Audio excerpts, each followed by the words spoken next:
On a quiet morning in late February 2026, a precision strike attributed to the United States and Israel killed Iranian Supreme Leader Ayatollah Ali Khamenei. This was not a covert operation in a foreign capital. It was a direct assault on a leadership compound in the heart of Tehran. The world barely had time to react. Within 48 hours, Iran declared war by proxy, mining the Strait of Hormuz, launching drone swarms at US bases, and effectively shutting down 20% of the world's oil supply. Now, we must ask three uncomfortable questions. First, is the entire world paying the price for that single assassination? Second, how much of that pain is falling on Africa, a continent with no role in the conflict? And third, does this prove that no world power, not even the United States, should be allowed to carry out military aggression without the approval of the United Nations? You're watching Africa Coexistence, and today we're going to answer these questions. Let's be clear about what happened. Whether you support or oppose the Iranian regime, the assassination of a head of state in their own capital is not a defensive act. It was a targeted killing. And under international law, specifically the UN Charter, any use of force against another sovereign state is illegal unless it's in self-defense against an armed attack or authorized by the Security Council.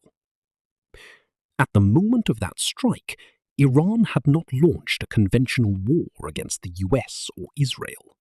The operation began with long-range missiles striking the compound at about 9:40 a.m. local time. It was an act of aggression by any legal definition. But the world didn't stop to debate legality. Instead, the world braced for impact. So is the world paying the price? The answer is an emphatic yes. Within 1 week of the assassination and the subsequent closure of the Strait of Hormuz, global oil prices jumped from under $70 to over $119 a barrel, a 70% spike. Airlines in Europe began cancelling long-haul flights. Factories in China slowed production due to rising energy costs. But here's the cruel irony. The nations that authorized the strike, the United States and Israel, are relatively insulated. The US has its own oil reserves and a powerful military to protect its supply lines. The heaviest price is being paid by the most vulnerable, developing nations with no buffer. And at the very top of that list is Africa.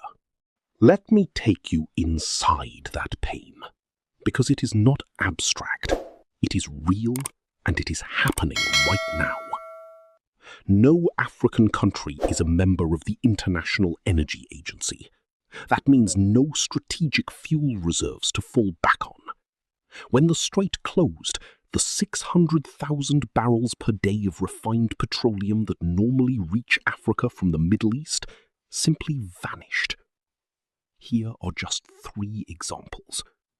In Kenya, which imports 100% of its fuel, prices at the pump jumped by over 40% within 3 weeks. Public transport fares doubled. In Ethiopia, diesel rationing meant tractors couldn't plough fields during the planting season. The UN warns that an additional 2 million Ethiopians could face severe food insecurity by the end of the year.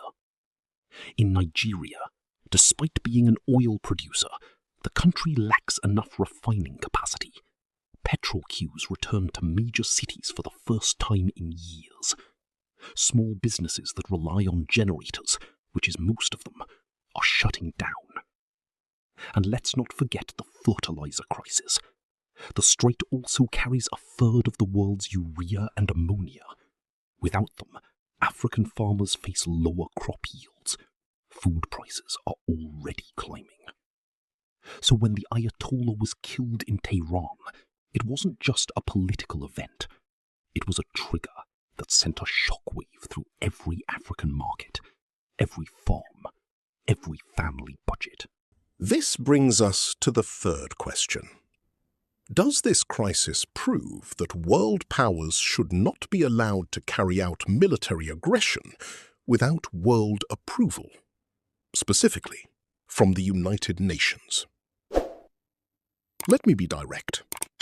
The UN Security Council is deeply flawed. The veto power held by the US, Russia, China, Britain, and France has paralyzed action on countless occasions. A UN resolution condemning the strike would almost certainly have been vetoed by the United States. So I am not naive. I know that the powerful rarely ask for permission. But here's the argument this crisis makes. Even when the UN fails to act, the principle of multilateral approval remains vital. Why? Because when a single power or a small alliance acts unilaterally, they are not accountable for the full consequences. They did not have to debate the impact on Kenyan bus drivers, Ethiopian farmers, or Nigerian small traders. They did not have to consider the global food system or the fragile economies of 54 African nations. If the US and Israel had been required to bring their case to the UN, to prove an imminent threat, to exhaust peaceful options, perhaps the strike would not have happened. Instead, the world was presented with a fait accompli, and Africa, as always, is left to absorb the fallout. So what is to be done?